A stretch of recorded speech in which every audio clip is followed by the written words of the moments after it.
How to get a live wallpaper on your Samsung device. This tutorial shows you how to download and apply a live wallpaper directly from the Galaxy Theme Store. First, long press on an empty area of your home screen.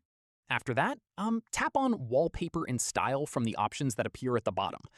From there, tap on Change Wallpaper to open the wallpaper selection page. Right here, scroll all the way to the bottom and tap on Galaxy Themes to browse wallpapers from the store. Next up, tap on Get More Wallpapers and the Galaxy Theme Store will open up.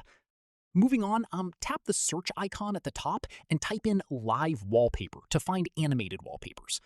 From here, browse through the results and tap on whichever one catches your eye. Once you've chosen one, tap Download and wait for it to finish. It may take a few seconds depending on your connection. After it's downloaded, tap Apply directly from that page to set it as your wallpaper. Moving on, keep in mind that some live wallpapers are designed only for the lock screen. Once you tap Apply, you'll see a preview of exactly how it looks. Finally, if you're happy with how it looks, tap Done at the top right to confirm, and your new live wallpaper will be set. If this helped you out, give it a like, subscribe for more Android tutorials, and tap the bell for updates. See you in the next one.